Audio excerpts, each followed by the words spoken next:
28 जानेवारीला अजित पवारांचा विमान अपघात झाला आणि सगळ्यांना एकच प्रश्न पडला, अपघात कसा झाला?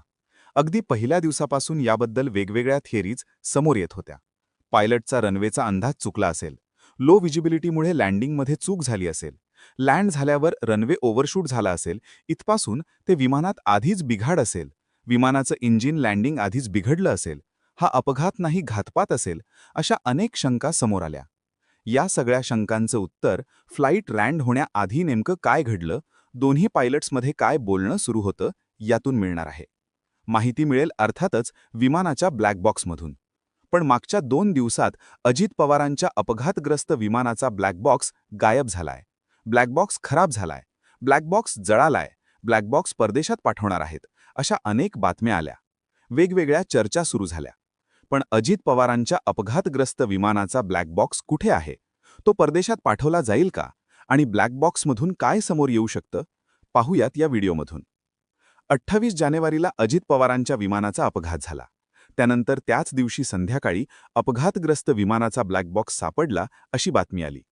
कॉकपिट व्हॉइस रेकॉर्डर आणि फ्लाईट डेटा रेकॉर्डर असे 2 रेकॉर्डर ब्लॅक बॉक्समध्ये असतात. कॉकपिट व्हॉइस रेकॉर्डरमध्ये पायलट्समधलं संभाषण रेकॉर्ड होत असतं. यात लँडिंगच्या आधी पायलट्स काय बोलत होते, पायलट इन कमांड फर्स्ट ऑफिसरला कुठल्या सूचना देत होते, हे सगळं रेकॉर्ड होतं. तर फ्लाईट डेटा रेकॉर्डरमध्ये विमानाची उंची, वेग, लँडिंगच्या वेळेची तांत्रिक स्थिती अशा सगळ्या गोष्टी रेकॉर्ड होतात. त्यामुळे हा ब्लॅक बॉक्स महत्त्वाचा असतो. ब्लॅक बॉक्सची बांधणी अशा पद्धतीने केलेली असते की विमानाचा अपघात झाला, स्फोट झाला, विमान समुद्रात बुडालं तरी ब्लॅक बॉक्स सुरक्षित राहू शकतो. त्यामुळे क्रॅश झाला तरी ब्लॅक बॉक्स सुरक्षित राहणं अपेक्षित असतं. पण अजित पवारांच्या अपघातग्रस्त विमानाच्या ब्लॅक बॉक्सबद्दल काय माहिती येतेय?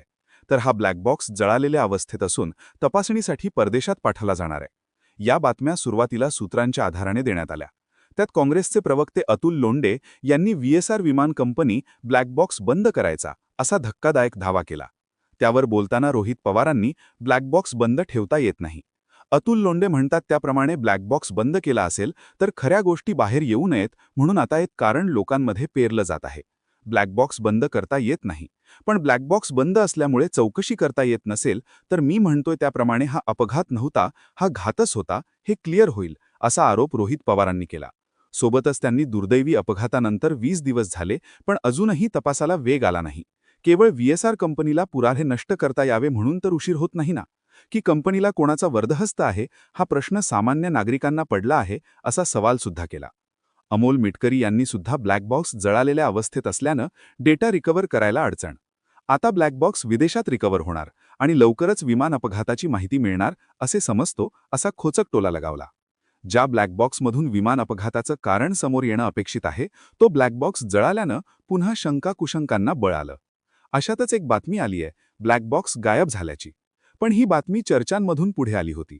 विमानाचा ब्लॅक बॉक्स खराब असेल तर दाल में कुछ काला आहे, असे विधान काँग्रेसचे नेते विजय वडेट्टीवार यांनी केले होतं. त्यानंतर माध्यमांमध्ये ब्लॅक बॉक्स गायब झाला का, तो प्रदेशात नेला का, अशा चर्चा सुरू झाल्या. पण आता सध्या ब्लॅक बॉक्स आहे कुठे? तर 28 तारखेला विमान अपघात झाल्यानंतर त्याच दिवशी ब्लॅक बॉक्स ताब्यात घेण्यात आला होता. हा ब्लॅक बॉक्स सध्या AIBच्या म्हणजे एव्हिएशन ॲक्सिडेंट इन्व्हेस्टिगेशन ब्युरोच्या अधिकाऱ्यांनी ताब्यात घेतलाय. हा ब्लॅक बॉक्स सध्या दिल्लीमधल्या AIBच्या लॅबमध्ये आहे. आता महत्त्वाचा प्रश्न म्हणजे या ब्लॅक बॉक्सची अवस्था काय आहे? तर AIBने दिलेल्या माहितीनुसार ब्लॅक बॉक्स आगीमुळे जळाला आहे. AIBच्या प्रेस नोटमध्ये नमूद केल्यानुसार या फ्लाईटमध्ये 2 फ्लाईट रेकॉर्डर होते. या दोन्ही रेकॉर्डर्सला आगीमुळे डॅमेज झालाय. कारण अपघाताच्या वेळी दोन्ही रेकॉर्डर्सला बराच वेळ उष्णता सहन करावी लागली. थोडक्यात अजित पवारांच्या अपघातग्रस्त विमानाच्या ब्लॅक बॉक्सना आगीचा फटका बसलाय. पण महत्त्वाची गोष्ट म्हणजे डिजिटल फ्लाईट डेटा रेकॉर्डरमधला डेटा AIBच्या फ्लाईट रेकॉर्डर लॅबोरेटरीमध्ये डाउनलोड झाला आहे. तर कॉकपिट व्हॉइस रेकॉर्डरची तांत्रिक तपासणी सुरू आहे. ज्या कंपनीने हा कॉकपिट व्हॉइस रेकॉर्डर बनवला आहे त्या हनीवेल कंपनीच्या अधिकाऱ्यांची डेटा रिकव्हरीसाठी मदत घेतली जात आहे. मग याचा अर्थ ब्लॅक बॉक्स परदेशात पाठवला जाणार का? तर अनेकदा विमान अपघातात ब्लॅक बॉक्सला जास्त नुकसान झालं असेल तर हे ब्लॅक बॉक्स ज्या देशात बनवण्यात आले तिथे पाठवले जातात आणि डेटा रिकव्हरीसाठी त्या कंपन्यांची मदत घेतली जाते. पण सध्या AIBने जी माहिती दिली आहे त्यानुसार कॉकपिट व्हॉइस रेकॉर्डरचा डेटा रिकव्हर करण्यासाठी हनीवेल कंपनीने जिथे हा CVR बनवला आहे तिथल्या मान्यताप्राप्त प्रतिनिधीकडून मदत मागण्यात आली आहे. म्हणजेच सध्या तरी हा ब्लॅक बॉक्स परदेशात पाठवण्यात आलेला नाही. पण गरज पडल्यास तो पाठवला जाऊ शकतो, कारण ब्लॅक बॉक्सला आगीमुळे डॅमेज झालाय. पण मुळातच ब्लॅक बॉक्सची निर्मिती अशा पद्धतीने केली जाते की कितीही मोठा अपघात झाला तरी ब्लॅक बॉक्स सुरक्षित राहावा.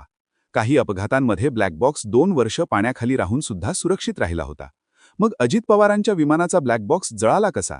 तर AIBने दिलेल्या माहितीनुसार दोन्ही रेकॉर्डर्सना अपघातादरम्यान तीव्र उष्णतेचा सामना करावा लागला.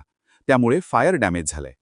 अजित पवारांच्या विमानाचा अपघात झाल्यानंतर अपघातस्थळी 4 ते 5 स्फोट झाल्याचा दावा प्रत्यक्षदर्शींनी केला होता. विमानाला मोठी आग लागली होती, जी विझवायला बराच वेळ लागला. ही आग मोठ्या प्रमाणावर भडकल्यानं आणि ती बराच वेळ दगदगत असल्यानं दोन्ही रेकॉर्डर्सला फायर डॅमेज झाल्याचं सांगितलं जातंय. ब्लॅक बॉक्स जरी अपघातानंतर सुरक्षित राहत असला तरी जास्त तापमान आणि बराच वेळ कायम राहणारी आग ब्लॅक बॉक्सला डॅमेज करू शकते. 12 जून 2015ला अहमदाबादवरून लंडनला जाणाऱ्या एअर इंडियाच्या फ्लाईटचा अपघात झाला होता. टेक ऑफ नंतर जवळपास 36 सेकंदात ही फ्लाईट कोसळली होती. त्यामुळे मोठा स्फोट झाला होता. फ्लाईटमधल्या प्रवाशांच्या मृतदेहांचा अक्षरशः कोळसा झालेला होता. ओळख पटवण्यासाठी DNA टेस्ट हाच एक मार्ग होता. या अपघातात सुद्धा विमानाचा ब्लॅक बॉक्स डॅमेज झाला होता. हे नुकसान विमान क्रॅश झाल्यामुळे आणि त्यानंतर उडालेल्या आगीच्या भडक्यामुळे झालं होतं.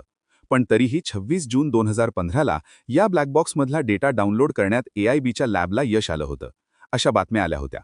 त्यानंतर AIBला हा डेटा पूर्णपणे रिकव्हर करून अपघाताच्या कारणाचं विश्लेषण करायला 3 महिन्यांचा वेळ देण्यात आला होता.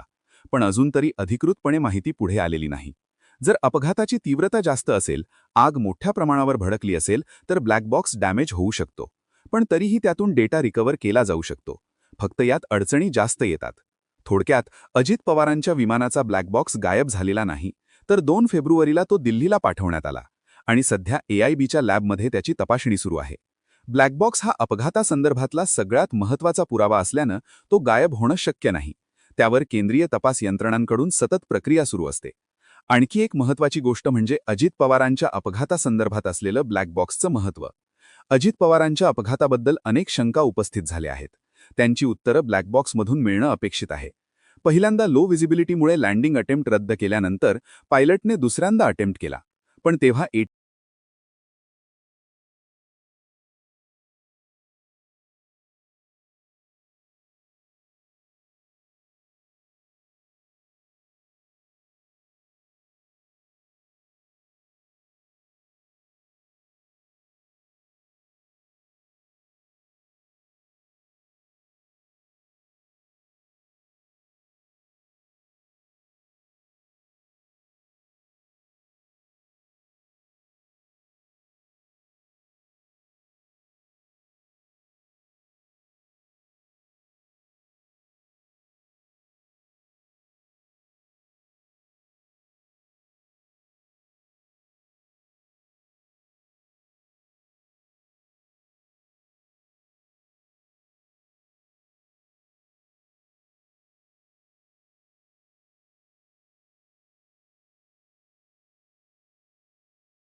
आणखी एक महत्त्वाची गोष्ट म्हणजे अजित पवारांच्या विमान अपघातासंदर्भात असलेलं ब्लॅक बॉक्सचं महत्त्व. अजित पवारांच्या अपघाताबद्दल अनेक शंका उपस्थित झाल्या आहेत.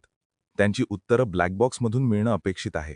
पहिल्यांदा लो व्हिजिबिलिटीमुळे लँडिंग अटेम्प्ट रद्द केल्यानंतर पायलटने दुसऱ्यांदा अटेम्प्ट केला. पण तेव्हा ATC कडून गो अहेड आल्यानंतर कॅप्टनने रीडबॅक दिला नव्हता. साहजिकच त्या एका मिनिटात काय झालं हा प्रश्न आहे. अपघाताआधीच्या एका सीसीटीव्हीमध्ये विमान एका बाजूला कल्ल्याचं दिसतंय. त्यामुळे विमानात आधीच बिघाड झाला होता का? झाला असेल तर तो काय होता हे सुद्धा ब्लॅक बॉक्समधूनच समोर येईल. को पायलट शांभवी पाठक यांचे ओ शिष्ट हे शब्द शेवटचे म्हणून रेकॉर्ड झाले होते. मग लँडिंगच्या वेळी मुख्य पायलट कॅप्टन सुमित कपूर शांत होते का? ते काय बोलले? दोघांमध्ये काय संभाषण झालं? या सगळ्या प्रश्नांची आणि पर्यायाने हा अपघात की घातपात या शंकेची उत्तरं ब्लॅक बॉक्समधून मिळणार आहेत. त्यामुळेच हा ब्लॅक बॉक्स महत्त्वाचा ठरेल. पण हा ब्लॅक बॉक्स गायब झाला नसला तरी जळाला आहे आणि त्यामुळे ही उत्तरं मिळायला आणखी वाट पाहावी लागेल. एवढं निश्चित. तपासातल्या या अपडेट्स आणि उपस्थित होणाऱ्या नव्या शंकांबद्दल तुम्हाला काय वाटतं? त्या मला कमेंट करून नक्की सांगा. आणि व्हिडिओ आवडला असेल तर लाईक नक्की करा आणि जास्तीत जास्त लोकांपर्यंत शेअरही करा. आणि असेच राजकीय आणि माहितीपूर्ण व्हिडिओ सर्वात अगोदर बघण्यासाठी आपल्या हक्काचे चॅनल म्हणजेच ठळक बातमी या यूट्यूब चॅनलला सबस्क्राईब करायला अजिबात विसरू नका. धन्यवाद.